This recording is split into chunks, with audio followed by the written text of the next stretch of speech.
కష్టంలో ఉంటే ఉక్కులాగా కాకుగా శనికరంగా నిలిచి అన్న నేడు బీజేపీ శిఖరమాయ మీరు ముందు పోవాలి.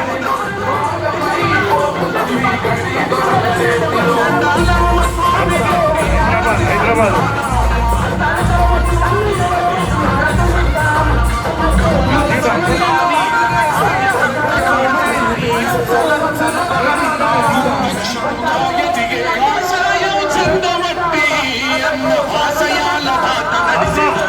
కొద్దిగా కింద ముందా అసలు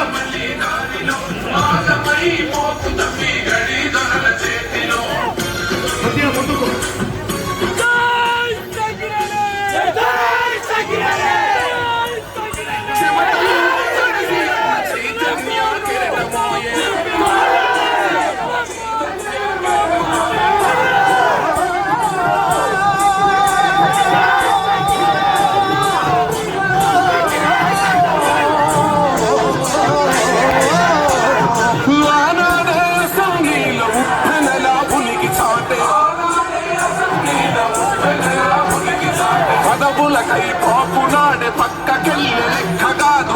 గంగాపురం కృష్ణరెడ్డి గారికి, అలాగే రాష్ట్ర అధ్యక్షుడు కరీంనగర్ ఎంపీ అన్న బండి సంజయ్ గారికి, ప్రియాపేట ఎక్స్ఎమ్మెల్యే రాష్ట్ర ఉపాధ్యక్షులు అన్న సంకినేని వెంకటేశ్వరరావు గారికి, assembly floor leader Raja Singh గారికి, రాష్ట్ర ప్రధాన కార్యదర్శి ఉజ్వల ప్రేమేందర్ రెడ్డి గారికి,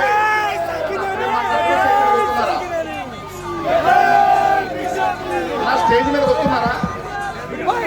నువ్వు ఒక్కడురా. మురళీధరరావు గారు వచ్చినా, ఎవరు వచ్చినా స్టేట్ నుంచి ఎవరు రాలేదు ఇంకా.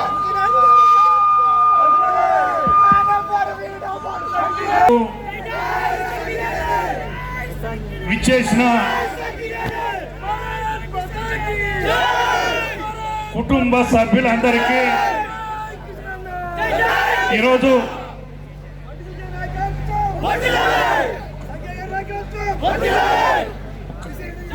ప్లీజ్ నినాదాలను ఇవ్వకండి. దేశ చరిత్రలో ఎప్పుడు లేని విధంగా భారత ప్రభుత్వం ఏర్పడ్డ దగ్గర నుండి 1951 నుండి మొన్నటి వరకు ఎప్పుడు ఏ ప్రధానమంత్రి తీసుకొని నిర్ణయాన్ని తీసుకోవడం జరిగింది. మొన్న ఏర్పడ్డ కేంద్ర ప్రభుత్వ క్యాబినెట్లో తెలంగాణ రాష్ట్రం ఏర్పడ్డ తర్వాత మొట్టమొదటిసారిగా క్యాబినెట్ మంత్రిగా కిషన్ రెడ్డి గారికి ఇవ్వడం అనేది ఇది తెలంగాణ ప్రజలకు ఇచ్చిన కానుకలకు 12 మంది మహిళలకు కేంద్ర ప్రభుత్వంలో స్థానం కల్పించిన వ్యక్తి ఈరోజు నరేంద్ర మోడీ గారు. అందుకే 75 సంవత్సరాలు స్వతంత్రం వచ్చి పూర్తి చేసుకున్నా కూడా ఇంకా పేదరికం ఈ దేశంలో, ఇంకా పేదరికంలో ఉన్న అట్టడుగు వర్గాలు ఎంతో మంది ఇబ్బంది పడుతున్నారు. అందుకే నరేంద్ర మోడీ గారు ఈరోజు తెలంగాణ రాష్ట్రానికి ఇచ్చిన కానుక ఈరోజు కిషన్ రెడ్డి గారు.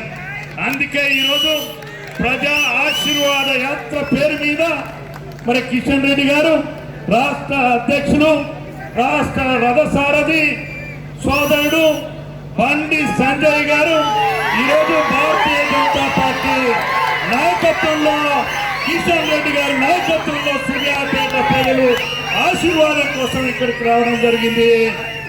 ఈరోజు అందరూ కూడా గమనించాలి. ఎవరైతే పేద వర్గాలు ఉన్నారో, అట్టడుగున ఉన్న వర్గాలు ఉన్నారో, ఆ వర్గాల బాధలు వాళ్ళకు మాత్రమే తెలుస్తాయి. మీరందరూ కూడా గమనించాలి.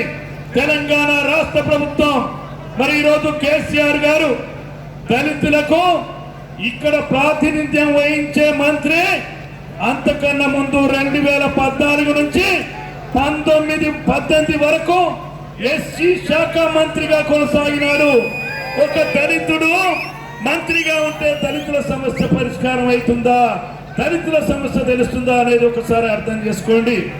అందుకే ఈ దేశంలో ఉన్న మరి ఈరోజు ఏదైతే భారతదేశ ప్రజల భాగస్వామ్యం ఆయా సంఘాలుగా కులాలు కానీ మరి ఆ రకంగా వారికి ప్రాతినిధ్యం ఇచ్చినప్పుడు మాత్రమే నిజమైన స్వాతంత్రం వచ్చినట్టుగా ఉంటుందని 75వ సంవత్సరంలో ఈరోజు ఓబీసీలకు కానీ దళితులకు కానీ గిరిజనులకు కానీ మరి ఈరోజు మైనారిటీలకు కానీ స్థానం కల్పించిన అనేక అక్రమాలు జరగడానికి కారణమైన కాంగ్రెస్ పార్టీ మళ్ళీ ఈ రోజు దేశంలో ఒక కుట్రపూరితమైన రాజకీయాలు చేసే సందర్భంలో మరి ఇక్కడ ప్రజా ఆశీర్వాద యాత్రకి ఇక్కడికి రావడం జరిగింది.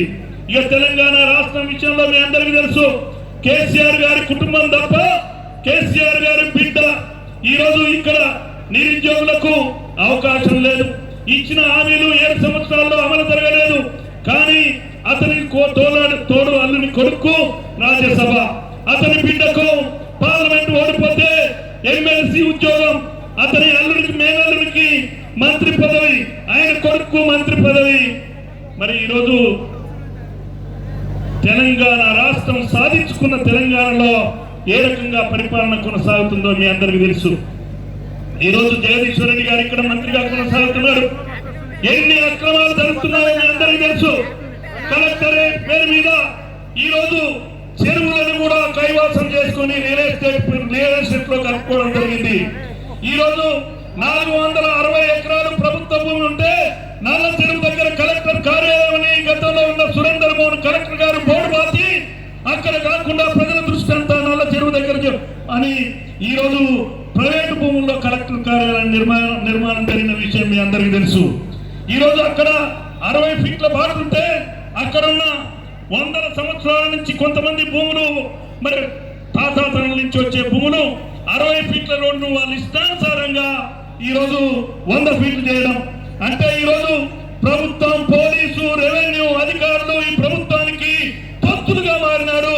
మరి ఈరోజు మనం అందరం కూడా గమనించాల్సిన అవసరం ఉంది. అందుకే ఈరోజు ఒక పక్క టిఆర్ఎస్ ప్రభుత్వం, ఈరోజు ఒక పక్క కాంగ్రెస్ పార్టీ ఈ రెండు దొండే రూపాయికి బొమ్మ పొరుసుమారుగా వ్యవహరిస్తున్నాయి.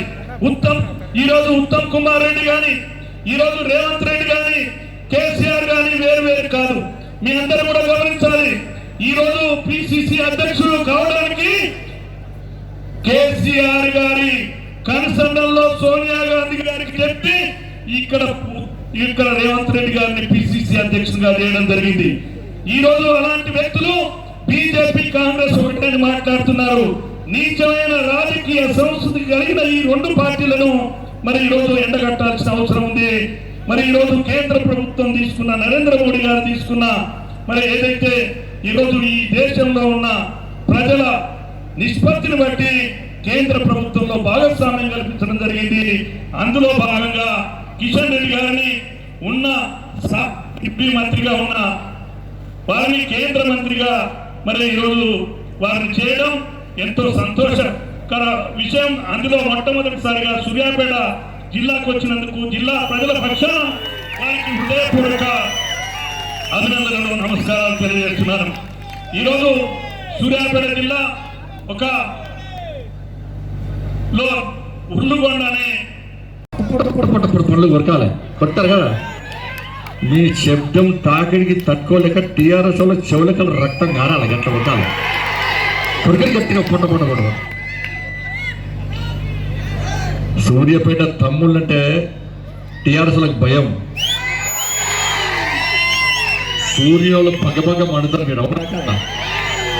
మీ కళ్ళ నుంచి మధ్య మంటలను తట్టుకోలేక ప్రగతి భవన్ గడిలు బద్దలై ప్రగతి భవన్లో ఉన్నటువంటి కల్వకుంట్ల కుటుంబం ఇలా తెలంగాణ నుంచి పారిపోవాలి. ఒలింపిక్ చూసింది అందరికి. నీరజ్ చోప్రా గోల్డ్ మెడల్ వచ్చింది కదా, ఎట్లా వచ్చింది? బల్లె విసురితే పరిగెత్తి బల్లాన్ని విసిరితే ఎక్కడ పడాలో అక్కడ పడితే గోల్డ్ మెడల్ వచ్చింది. అందుకే ఈ తెలంగాణ రాష్ట్రంలో ఉద్యోగాలు రాని తమ్ముళ్ళు అన్నలు, నిరుద్యోగ వృత్తి రాని అన్నలు తమ్ముళ్ళు ఆత్మవిశ్వాసాన్ని పెంచుకొని భారతీయ జనతా పార్టీ చేపట్టే ఉద్యమంలో పాల్గొని ఇలా బల్ల మిసినట్టు కల్వకుంట్ల కుటుంబాన్ని టిఆర్ఎస్ పార్టీని ఇస్తుంటే తెలంగాణ అవతల ఓడాలి, ఈ తెలంగాణకు వంట చనిపోవాలి. అందుకే ఈ గడిలను బద్దలు కొట్టడానికి తెలంగాణ రాష్ట్రంలో ప్రజాస్వామ్యబద్ధంగా పాలన కొనసాగాల ఉద్దేశంతో భారతీయ జనతా పార్టీని తెలంగాణ రాష్ట్రంలో శక్తివంతంగా తయారు చేయడానికే మన ప్రధానమంత్రి ప్రియతమ నేత శ్రీ నరేంద్ర మోడీ గారు కిషన్ రెడ్డి గారు కేబినెట్ మంత్రిగా నియమించి మన అందరికీ అండగా ఉండడానికే ఈ కేబినెట్ మంత్రిగా ఉన్నారు. ఒక్కసారి గుర్తుంచుకోండి, కేవలం భారతీయ జనతా పార్టీలో మాత్రమే సాధ్యము. కిషన్ రెడ్డి గారు ఒక సామాన్య కార్యకర్తగా కష్టపడి పనిచేసి నమ్మిన సిద్ధాంతం కోసం, కమలపు జెండా కోసం కాశాపు జెండా చేతులు పట్టుకొని భారత్ మాతాకి జై అంటూ, వందే మాతరం అంటూ, జై శ్రీరామ్ అంటూ గర్జిస్తూ గాండ్రిస్తూ ఈ తెలంగాణ రాష్ట్ర వ్యాప్తంగా ఉమ్మడి ఆంధ్రప్రదేశ్ లో గల్లీలో బస్తీలో గ్రామాన తిరిగి జనతా పార్టీని శక్తివంతంగా తయారు కార్యకర్తలకు అండగా ఉండడానికి ఉన్నందుకే ఇలా కేంద్ర నాయకత్వం గుర్తించి సహాయ మంత్రిగా ఉన్నటువంటి కిషన్ రెడ్డి గారికి కేబినెట్ హోదా ఇచ్చి పొంది కిషన్ రెడ్డి గారు తెలంగాణ రాష్ట్రంలో భారతీయ జనతా పార్టీని 2023లో అధికారంలోకి తీసుకురావే లక్ష్యంగా పనిచేయండి. గోకొండ కిలో మీద కాషాయపు జెండాను రెప్పలాడేటువంటి అద్భుత సన్నివేశాన్ని తెలంగాణ ప్రజలు చూడాలనుకుంటున్నారు. ఆ అద్భుత సన్నివేశాన్ని నేను కూడా కల్లారా చూడాలనుకుంటున్నా చెప్పి నరేంద్ర మోడీ గారు ఆలోచించిన మిదపనే ఇలా కిషన్ రెడ్డి గారిని కేబినెట్ మంత్రిగా నియమించి ఇలా మన మధ్యకు పంపారు. సంఖ్యనేని గారు చెప్పినట్టు ఇలా మీ జిల్లాకు వచ్చిర్రు, మీ ప్రాంతానికి వచ్చిర్రు. మీ అందరి ఆశీర్వాదంతో ఇవాళ రాబోయే రోజుల్లో ఈ తెలంగాణ రాష్ట్రంలో ప్రజాస్వామ్యబద్ధంగా తెలంగాణ నిర్మాణం కోసం భారతీయ జనతా పార్టీని ఉద్యమ దిశగా తీసుకోవడానికే మీ అందరి లోపల, సూర్యాపేట ప్రజల లోపల, సూర్యాపేట తమ్ముల లోపల, సూర్యాపేట అన్నల లోపల ఒక తెలంగాణ రక్తం ప్రవహిస్తున్నది. తెలంగాణ ఉద్యమ స్ఫూర్తి ఈ సూర్యాపేట గడ్డ మీద ఉంది కాబట్టి మీ నుంచి ఆ స్ఫూర్తి వదలడానికే మొట్టమొదటిసారిగా మీ సూర్యాపేట గడ్డ మీదకి వచ్చాం. అందుకే సోదరులారా, ఈ తెలంగాణ రాష్ట్రాన్ని అనేక మంది అమరవీరుల ఆత్మ బంధాల వల్ల తెలంగాణ రాష్ట్రాన్ని ఏర్పరచుకున్నాం. నిధులు నియామకాల కోసం, కొన్ని ఆకాంక్షల కోసం, కొన్ని ఆశల కోసం ఈ తెలంగాణ రాష్ట్రాన్ని సాధించుకుంటే 4 కోట్ల మంది తెలంగాణ ప్రజల ఆకాంక్షలకు విరుద్ధంగా, మన ఆశయాలకు విరుద్ధంగా కేవలం ఒక్క కుటుంబమే రాజ్యం వెళ్తుంటే ఆ గడిలు బద్దలు కొట్టాల్సిన బాధ్యతను ఇలా భారతీయ జనతా పార్టీ తీసుకున్నది. ప్రగతి భవన్ లో తెలంగాణ తల్లి బందీ అయి ఉన్నది. ఆ తల్లిని బంధ విముక్తి ఏదంటే ఇలా భారతీయ జనతా పార్టీ కంకణ బద్దులై భారతీయ జనతా పార్టీ కార్యకర్తలు ముందుకు వస్తున్నారు. ప్రతి ఎన్నికలు వస్తే ఈ రాష్ట్ర ముఖ్యమంత్రి బయటకు వస్తాడు.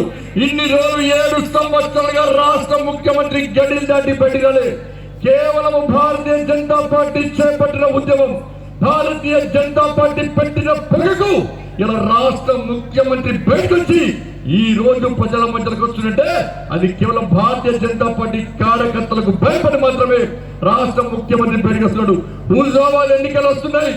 హుజూరాబాద్ లేనిదే దళిత బంధు లేదు. హుజూరాబాద్ తర్వాత దళిత బంధు రాదు. ఇది వాస్తవ విషయాన్ని ఒక్కసారి గుర్తుంచుకోవాల్సి వస్తుంది. పేదలు, అక్కడ దళిత సమాజం, పేద ప్రజలందరూ కూడా మంచి మనసున్న వ్యక్తులు, ప్రేమ గుణం. రాష్ట్ర ముఖ్యమంత్రిని తెలుస్తున్నాం. నువ్వు తెలంగాణ రాష్ట్ర వ్యాప్తంగా దళిత బంధును అమలు చేయకుంటే ప్రతి దళిత కుటుంబానికి 10 లక్షల రూపాయలు హుజూరాబాద్ తో పాటు మొత్తం తెలంగాణ రాష్ట్ర వ్యాప్తంగా ఇవ్వకుంటే ఈ దళిత సమాజం నేను తన్ని తెలంగాణ రాష్ట్రం నుంచి బయటికి తరిమేసిన పరిస్థితి తెలంగాణ రాష్ట్రంలో వస్తున్న విషయాన్ని గుర్తుంచుకోవాలి. కరీంనగర్ లో రైతు బంధు ప్రారంభించిందట, ఆయనకు సెంటిమెంట్ జిల్లానట. మరి రైతు బంధు కరీంనగర్ లో ప్రారంభిస్తే అందరి అకౌంట్ లో డబ్బులు వేస్తున్న కేసీఆర్ మన దళిత బంధు హుజాబాద్ ని ప్రారంభిస్తే తెలంగాణ రాష్ట్ర వ్యాప్తంగా ఉన్న దళితుల అకౌంట్లోకి 10 లక్షల రూపాయలు ఎందుకు పంపలేవో ఒక్కసారి రాష్ట్ర ముఖ్యమంత్రి స్పష్టం చేయాలి. దళితులకు 3 ఎకరాలను మోసం చేసిండు, దళితుని ముఖ్యమంత్రి చేస్తాను మోసం చేసిండు, తల నడుకుంటా కాలు నడుకుంటా మూక్కు నడుకుంటా మూతి నడుకుంటా అన్న రాష్ట్ర ముఖ్యమంత్రి మన దళితులను అవమానపరిచాడు. లేరా దళితుల తెలంగాణ రాష్ట్రంలో ముఖ్యమంత్రి స్థాయిన వ్యక్తులు ఎవరు లేరా? ఒక్కసారి దళిత సమాజం గుండె మీద చేయి వేసుకుని ఆత్మవిమర్శ చేసుకోవాలి. కనీసం ఉప ముఖ్యమంత్రి కూడా దళితులు కూడా అవినీతి పేరుతోని తొలగించిన విషయాన్ని ఒక్కసారి దళిత సమాజం గుర్తుంచుకోవాలి. మన హైదరాబాద్ నడిబొడ్డున 125 అడుగుల అంబేద్కర్ విగ్రహాన్ని ప్రతిష్ఠించిన ముఖ్యమంత్రి ఇలా ఆయన నివసించడానికి 100 రూముల గదిలను నిర్మించుకొని అంబేద్కర్ గారి విగ్రహాన్ని కనీసం ప్రతిష్ఠించకుండా అంబేద్కర్ ను అవమానపరిచిన వ్యక్తి రాష్ట్ర ముఖ్యమంత్రి. దేశంలో ఏ రాష్ట్ర ముఖ్యమంత్రి కూడా బాబాసాహెబ్ అంబేద్కర్ గారి జయంతి, బాబాసాహెబ్ అంబేద్కర్ గారి వర్ధంతికి దేశంలో ఏ ముఖ్యమంత్రి కూడా బయటికి రాకుండా లేడు. కానీ తెలంగాణ రాష్ట్ర ముఖ్యమంత్రి 7 సంవత్సరాల్లో ఒక్కసారి కూడా బాబాసాహెబ్ అంబేద్కర్ గారి జయంతికి నివాళి రాడు, బాబాసాహెబ్ అంబేద్కర్ వర్ధంతికి బయట రాడు. ఆ మహనీయుని యొక్క చరిత్రను రాబోయేతలకు ఖండించాలని చెప్పి కనీసం నోటి ద్వారా ఒక్క ముక్క కూడా చెప్పని దుర్మార్గుడు, దళిత ద్రోహి ఈ రాష్ట్ర ముఖ్యమంత్రి విషయాన్ని ఒక్కసారి దళిత సమాజం గుర్తుంచుకోవాల్సిన అవసరం ఉంది. నిరుద్యోగులకు ఉద్యోగాలు ఇస్తున్నాడు, నిరుద్యోగ మా కాళ్ళు విరగొట్టినా, మా చేతులు విరగొట్టినా, మా నడుములు విరగొట్టినా, మా మీద రౌడీ షీట్లు ఓపెన్ చేసినా, మా మీద కమ్యూనల్ షీట్లు ఓపెన్ చేసినా, మమ్మల్ని జైలుకున్నా కూడా మేము నీ గడిలు బొత్తలు కొట్టే వరకు, నీ మెడలు వంచే వరకు ఈ టిఆర్ఎస్ శని తెలంగాణ నుంచి పారిపోయే వరకు కూడా ప్రతి భారతీయ జనతా పార్టీ కార్యకర్త ముందుకు రావాల్సిన అవసరం ఉంది. అందుకే సోదరులారా, ఇలా కిషన్ రెడ్డి గారు మనకు కష్టాలు ఉన్నప్పుడు, మనకు ఆపదలు ఉన్నప్పుడు మనలో కూడా భరోసా నింపడానికి, మనకు అండగా ఉండడానికే ఇలా కేంద్ర ప్రభుత్వం నరేంద్ర మోడీ గారి నేతృత్వంలోని భారతీయ జనతా పార్టీ ప్రభుత్వం ఇలా కిషన్ రెడ్డి గారిని కేంద్ర మంత్రిగా నియమించింది. అందుకే ఈ సందర్భంగా ఒక మంచి అవకాశం మనకి చూడండి, మన ప్రియతమ నేత శ్రీ నరేంద్ర మోడీ గారికి ఈ తెలంగాణ రాష్ట్ర ప్రజల తరపున, ఈ సూర్యాపేట జిల్లా తరపున వినమ్ర పూర్వక అభినందనలు తెలియజేస్తూ, అందుకే సోదరులారా మీ అందరి ఆశీర్వాదం కోసం కిషన్ రెడ్డి గారికి వచ్చారు. మీ ఆశండగా ఉండండి, భారతీయ జనతా పార్టీని ఆశీర్వదించండి, అభిమానించండి, అండగా ఉండాల్సిందిగా మీ అందరికీ విజ్ఞప్తి చేస్తూ సాయంత్రం 5 గంటలకు ప్రారంభించిన కార్యక్రమం రాత్రి 10 అయినప్పుడు కూడా ఇంత పెద్ద సంఖ్యలో హాజరై కిషన్ రెడ్డి గారికి ఘన స్వాగతం పలికినందుకు సూర్యాపేట ప్రజలకు, అక్కలకు, తమ్ములకు, అన్నలకు, చెల్లెలకు అందరూ కూడా శిరస్సు వంచి నమస్కారాలు తెలియజేస్తున్నాను. భారత్ మాతాకి, భారత్ మాతాకి జై శ్రీరామ్, జై శ్రీరామ్, వందే రామ లక్ష్మణ జానకి, రామ లక్ష్మణ జానకి. ధన్యవాదాలు. ఇప్పుడు నేషనల్ హైవేకి సంబంధించిన ఇళ్ల కూలి ప్రభుత్వ పరంగా ఒక విషయం కేంద్ర మంత్రి గారి దృష్టికి తీసుకురావాల్సిన అవసరం ఉంది. అన్యాయంగా ఇక్కడ రెవెన్యూ శాఖ మంత్రి అతని అధికారాన్ని ఉపయోగించి కానీ ఎన్విరాన్మెంట్ భూముల్లో కానీ నిర్మాణాలు జరిగిన విషయంలో ఈ జిల్లాలోనే తుంగతుర్తి వెలుగుపల్లి కానీ జనగాం సూర్యాపేట వెడల్పు కార్యక్రమంలో అరవపల్లిలో దేవస్థాన భూములో ఇల్లు నిర్మాణం జరిగిన వారికి ఆ ఇల్లు నిర్మాణానికి ప్రభుత్వ పరంగా డబ్బులు ఇచ్చి నిర్మాణంతో మీరందరూ వేచి చూస్తున్నందుకు మరి ధన్యవాదాలు తెలియజేస్తూ, కొద్దిగా నేను ఈరోజు తిరుపతిలో విజయవాడలో కార్యక్రమాలు చేసుకుంటూ రావడంతో కొంత ఆలస్యమైంది కాబట్టి క్షమించాల్సిందిగా కోరుకుంటూ, మరి ముఖ్యంగా మీకు అందరికీ తెలుసు ఈరోజు మన దేశం కానీ ప్రపంచం కానీ ఒక తీవ్రమైనటువంటి సమస్యతో మనం ఇబ్బందులకు గురవుతున్నాం. కరోనా కారణంగా ఈరోజు మానవ సమాజానికే ఒక ఛాలెంజ్గా మారిపోయింది.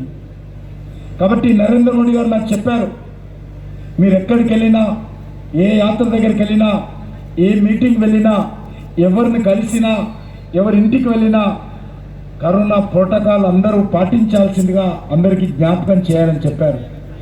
కాబట్టి నేను ఈ సభలో ఉన్నటువంటి వాళ్ళను, ఇక్కడ ఉన్నటువంటి వాళ్ళందరూ కూడా ఎవరైతే మెడకి ధరించాలి, మాస్క్ ధరించడం ఇష్టం లేనటువంటి వాళ్ళు ఎవరు కూడా మీటింగ్ వినాల్సిన అవసరం లేదు. కాబట్టి అందరినీ కోరుతా ఉన్నాం, అందరూ కూడా విధిగా మాస్క్ ధరించాలి. ఎందుకంటే చాలా తీవ్రమైనటువంటి సమస్య ఈరోజు కరోనా సమస్య. ఈ కరోనా సమస్య డాక్టర్ల ద్వారానో ఇతర ద్వారానో సమస్య పరిష్కారం కాదు. ఇది పరిష్కారం కావాలంటే మనకు మనమే డాక్టర్గా ఉండాలి. అప్పుడే ఈ సమస్య పరిష్కారం అవుతుంది. దానికి ప్రధానమైనటువంటిది మాస్క్. ఎవ్వరు కూడా దయచేసి మాస్క్ తీసి ఈరోజు రోడ్ల మీద కానీ వివిధ వృత్తుల పని కానీ షాపింగ్ కానీ బయటికి రాకూడదు. అందరూ మాస్క్ ధరించాల్సిందిగా కోరుతా ఉన్నాను. ఎందుకంటే మన దేశం చాలా ఇంకా పేదలు ఉన్నటువంటి దేశం. మన దేశంలో డాక్టర్లు తక్కువ, ఆసుపత్రులు తక్కువ, బెడ్స్ తక్కువ. వీళ్ళందరూ కూడా మరి సరైనటువంటి వసతులు కల్పించాలంటే మరి చాలా సమయం పడుతుంది. మనది జనాభా కూడా ఎక్కువ దేశం. ప్రపంచంలో అమెరికా, బ్రిటన్ మాట్లాడింది. ప్రపంచమంతా కూడా రోజు చాలా భయపడిపోయారు. కానీ నరేంద్ర మోడీ గారి నాయకత్వంలో దేశంలో ఉన్నటువంటి ప్రభుత్వ ఉద్యోగులు కానీ, డాక్టర్లు కానీ, పోలీసులు కానీ, ఆశా వర్కర్స్ కానీ, అంగన్వాడీ వర్కర్స్ కానీ అందరి కృషి కారణంగా ఈరోజు మనం కరోనాను అరికట్టుకోవడానికి ముందుకెళ్తా ఉన్నాం. ఇంకా పూర్తిగా పోలేదు కరోనా పూర్తిగా పోవాలంటే మనమే దానికి సహకరించాలి. మనమే ఈ దేశంలో ఉన్నటువంటి 130 కోట్ల మంది కరోనా వారియర్స్గా మారాల్సినటువంటి అవసరం ఉంది. కాబట్టి అందరూ కూడా మాస్క్ ధరించాలి. ఇప్పుడు నేను చెప్పాను నామూలు కాదు, శాసనసభలో కానీ పార్లమెంటులో కానీ ప్రధానమంత్రి కానీ ముఖ్యమంత్రులు కానీ ఆ రాష్ట్ర ప్రజలకు ఉద్దేశించి ముఖ్యమంత్రి గారు ప్రచారం చేస్తారు. ప్రధానమంత్రి గారు దేశ ప్రజలను ఉద్దేశించి మరి వాళ్ళు ప్రచారం చేస్తారు. కానీ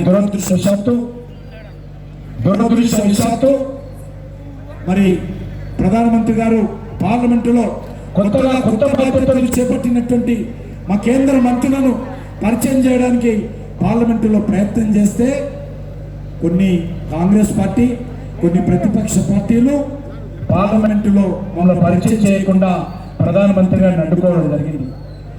ఎందుకంటే నరేంద్ర మోడీ గారు ఈ ప్రచారం ఈ యొక్క మంత్రులను పరిచయం చేసినట్లయితే కాంగ్రెస్ పార్టీ యొక్క నిజ స్వరూపం బయటపడుతుందనే ఉద్దేశంతో పరిచయం చేయకుండా అడ్డుకున్నారు.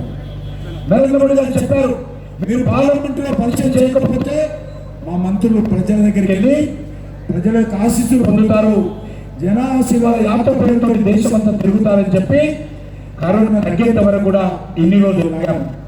ఇప్పుడు కొంత కరోనా తగ్గుముచ్చి పట్టింది కాబట్టి ఒకటి కరోనా మీద జాగ్రత్త తీసుకోవాలని ప్రజలను చైతన్యం చేసేటువంటి కార్యక్రమం.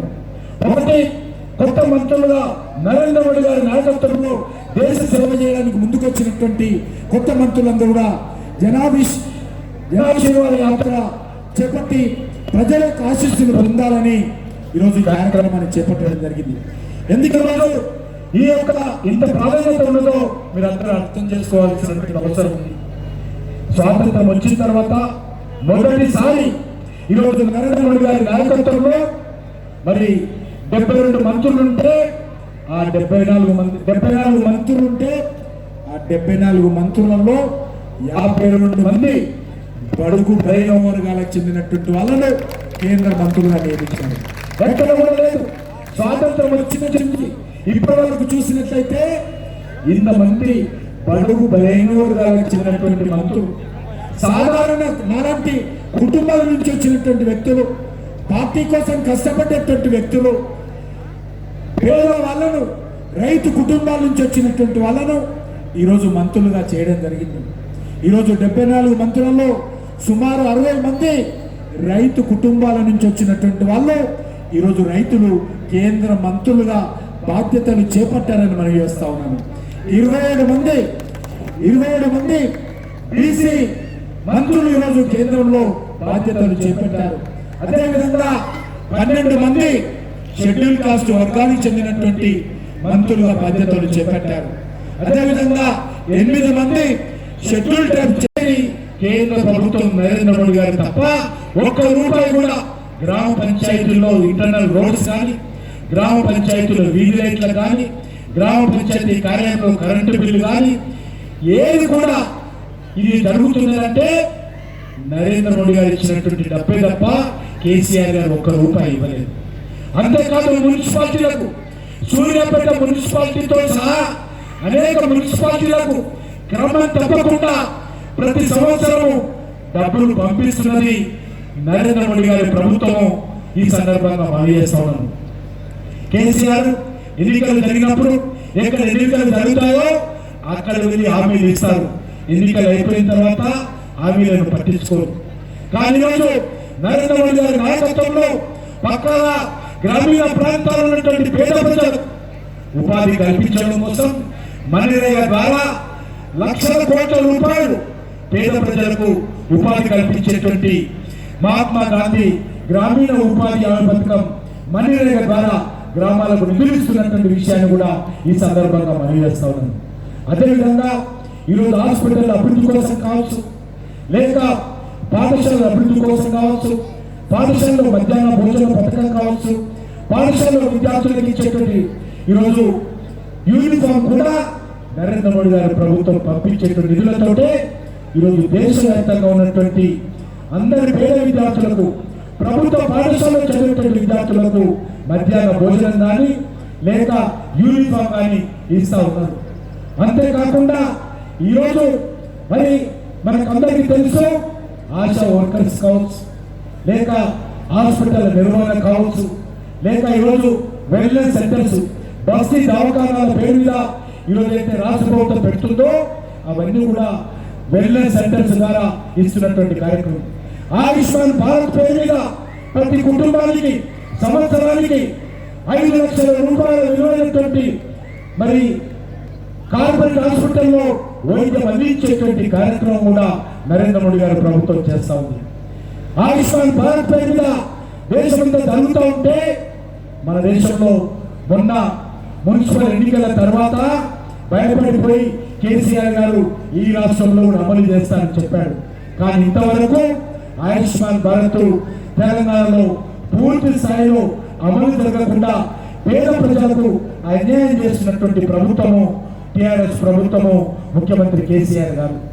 అంతేకాకుండా ఈరోజు బీసీ వర్గాలకు అనేక రకాలుగా న్యాయం చేసినటువంటి చరిత్ర నరేంద్ర మోడీ గారి ప్రభుత్వాన్ని.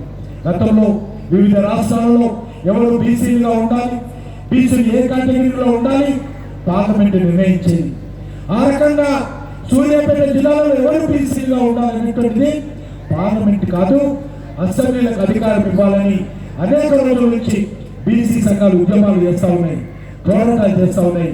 చివరకు నరేంద్ర మోడీ గారి ప్రభుత్వము బీసీ సంఘాల యొక్క డిమాండ్లను, బీసీ ఉద్యోగుల యొక్క డిమాండ్ను అంగీకరించి ఈరోజు రాష్ట్రాలకు అధికారం కట్టబెట్టే విధంగా పార్లమెంటులో రాజ్యాంగ సవరణ చేసి ఈరోజు బీసీలకు మేలు జరిగేటువంటి చర్యలు తీసుకున్నారు.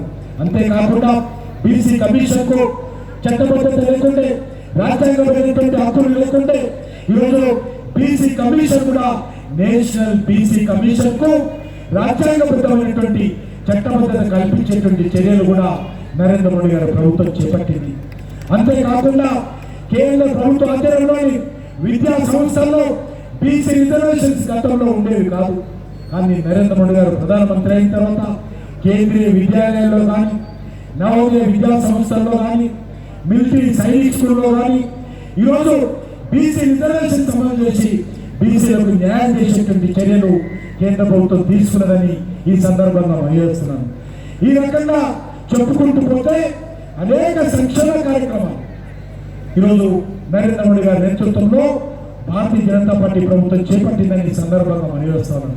అంతేకాకుండా రిజర్వేషన్స్ పరిధిలో ఉన్నటువంటి ఆర్థికంగా పేదవాళ్ళు ఉంటారో వాళ్ళకి ఈరోజు ఈబీసీ రిజర్వేషన్స్ 10% ప్రవేశపెట్టి ఈబీసీ రిజర్వేషన్స్ కూడా అమలు చేస్తున్నటువంటి మొట్టమొదటి ప్రభుత్వము నరేంద్ర మోడీ గారి ప్రభుత్వం మనవి చేస్తున్నాను. మిత్రులారా, ఏ వర్గాలు చూసినా ఈరోజు అన్ని వర్గాలకు, రైతులకు మరి ఈరోజు మనం చూస్తా ఉన్నాం ఎంఎస్పీ. ఒక్కసారి రైతులు ఉన్నటువంటి వాళ్ళని అడగాల్సిందిగా కోరుతా ఉన్నాను. 2014లో ధాన్యం ధర ఏ రకంగా ఉంటుంది, ఈరోజు ధాన్యం ఎంత ధర పెరిగిందో ఒక్కసారి ఆలోచన చేయాలి. పథకం కూడా సమర్థవంతంగా ఈ దేశంలో నరేంద్ర మోడీ గారి ప్రభుత్వం అమలు చేస్తా ఉంది.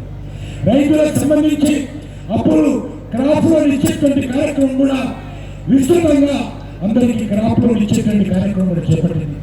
రైతులు పండించేటువంటి పంట ఒక మార్కెట్ యార్డులో అమ్ముకోవాల్సిన అవసరం లేదు. రైతులు మార్కెట్ యార్డులో అమ్ముకోవచ్చు, లేకపోతే విజయవాడలో కానీ, బెంగళూరులో కానీ, మద్రాసులో కానీ, బాంబేలో కానీ ఎక్కడ ధర ఎక్కువ ఉంటే అక్కడ రైతు సంఘాలకు సంబంధించినటువంటి ఎఫ్పిఓలు ఏర్పాటు చేసుకొని ఈరోజు రైతులు అమ్ముకునే విధంగా చర్య తీసుకుందని చెప్పి కూడా ఈ సందర్భంగా మనవేస్తా ఉన్నాను. ఈ విషయంలో గతంలో మనకు తుపాకులు కావాలన్నా, బుల్లెట్ ప్రూఫ్ జాకెట్లు కావాలన్నా ఇతర దేశాల వైపు చూసేవాళ్ళం. మన పోలీసులకు కానీ, లేక మిలిటరీ కానీ, లేకపోతే సైన్యంలో ఉండేట మేడ్ ఇన్ ఇండియా తుపాకులు కావచ్చు, made in India bullet proof జాకెట్లు కావచ్చు, ఈరోజు తయారు చేసుకుంటున్నాం. నరేంద్ర మోడీ గారు ప్రధానమంత్రి అయిన తర్వాత కర్ఫ్యూలు లేవు. నరేంద్ర మోడీ గారు ప్రధానమంత్రి అయిన తర్వాత మత కళాలు లేవు. నరేంద్ర మోడీ గారు ప్రధానమంత్రి అయిన తర్వాత ఉగ్రవాద పేర్లు లేవు, బాంబు పేర్లు లేవు. ఈరోజు దేశమంతా కూడా చాలా సంతోషంగా అన్ని వర్గాల ప్రజలు ఈరోజు జీవనం కొనసాగిస్తూ ఉన్నారు. మీకు అందరికీ తెలుసు, ఇటీవల నరేంద్ర మోడీ గారి ప్రభుత్వం అధికారంలోకి వచ్చిన తర్వాత పాకిస్తాన్ మన యొక్క సైనికులు నిద్రపోతున్నటువంటి సైనికులను కాల్చి చంపారు.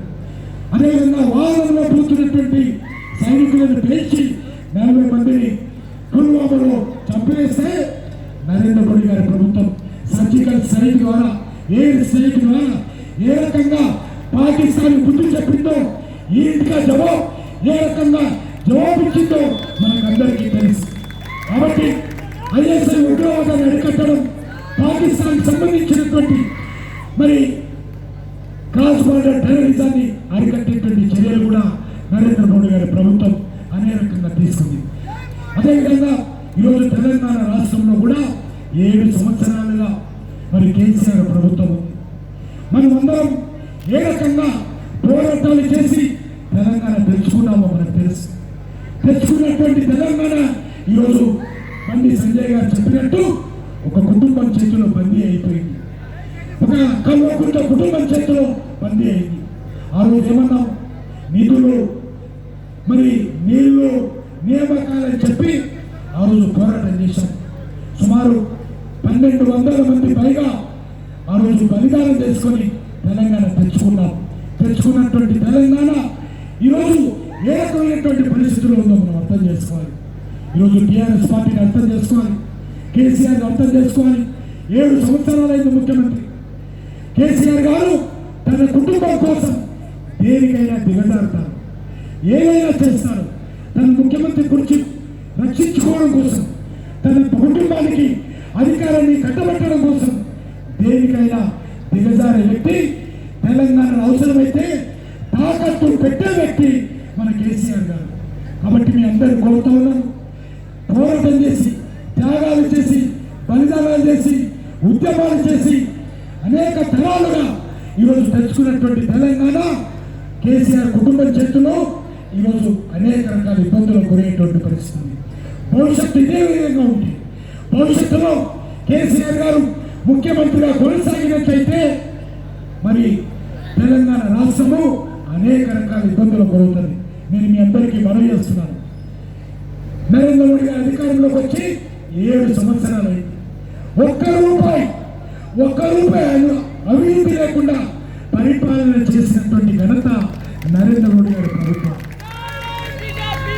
కానీ ఈరోజు ఇదే కేసీఆర్ గారు 7 సంవత్సరాలుగా ఈరోజు ప్రజాధనాన్ని ఏ రకంగా దోపిడీ చేసి ఈరోజు ఎలక్షన్స్ లో గెలవాలనుకుంటున్నారు.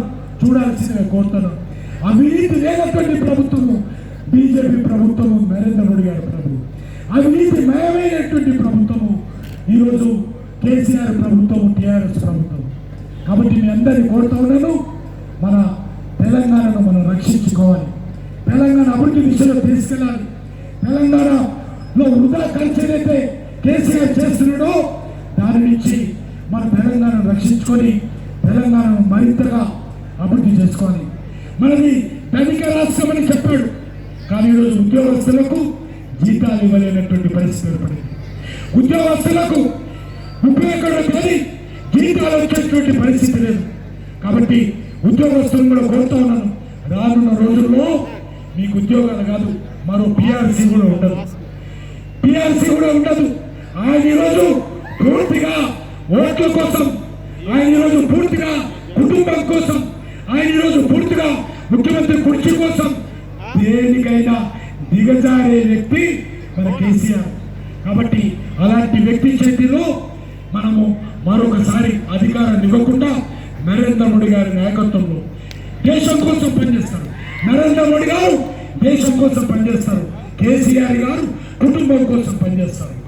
నరేంద్ర మోడీ గారి పార్టీ జాతీయ పార్టీ, ప్రజల పార్టీ, సిద్ధాంతం కోసం పనిచేసేటువంటి పార్టీ. నరేంద్ర మోడీ గారు భారతీయ జనతా పార్టీ మరి కార్యకర్తల పార్టీ. అదే రోజు టిఆర్ఎస్ పార్టీ కుటుంబ పార్టీ. టిఆర్ఎస్ పార్టీ కల్వకుంట్ల కుటుంబం కోసం పనిచేసేటువంటి పార్టీ, అధికారం కోసం పనిచేసేటువంటి పార్టీ, ప్రజాధనాన్ని దోపిడీ చేసేటువంటి పార్టీ. కాబట్టి ప్రజలారా, సూర్యాపేట ప్రజలారా, మీకు అందరికీ తెలుసు, ఈరోజు సూర్యాపేట అభివృద్ధి జరగాలంటే మరి భారతీయ జనతా పార్టీని ఆశీర్వదించాల్సిందిగా కోరుతాను. అందుకే కేంద్రంలో మంత్రులుగా వచ్చినటువంటి నేను నరేంద్ర మోడీ గారి నాయకత్వంలో మీరందరూ కూడా భారతీయ జనతా పార్టీని, కేంద్ర ప్రభుత్వాన్ని, నరేంద్ర మోడీ గారిని ఆశీర్వదించాల్సిందిగా కోరుతూ ఈ జన ఆశీర్వాద యాత్రతో సూర్యాపేటకు రావడం జరిగింది. ఆలస్యమైనా కూడా ఇంత పెద్ద సంఖ్యలో భారతీయ జనతా పార్టీ మీద ప్రేమతో, నరేంద్ర మోడీ గారి మీద ప్రేమతో మీరందరూ పాల్గొన్నందుకు మీ అందరికీ నా తరఫున, భారతీయ జనతా పార్టీ తరఫున, నరేంద్ర మోడీ గారి తరఫున హృదయపూర్వకమైనటువంటి కృతజ్ఞతలు పేరు పేరున తెలియజేస్తూ సెలవు తీసుకుంటున్నాను. జై హింద్, భారత్ మాతాకి. పేరు పేరున నేను మందకృష్ణ నాయకత్వంలో పనిచేస్తున్నటువంటి కార్యకర్తలందరికీ, మా సోదరుడు మందకృష్ణ గారి తరఫున, నా తరఫున కూడా హృదయపూర్వకంగా కార్యకర్తలందరికీ ధన్యవాదాలు తెలియజేస్తా ఉన్నాను. కేంద్ర మంత్రి వర్యులు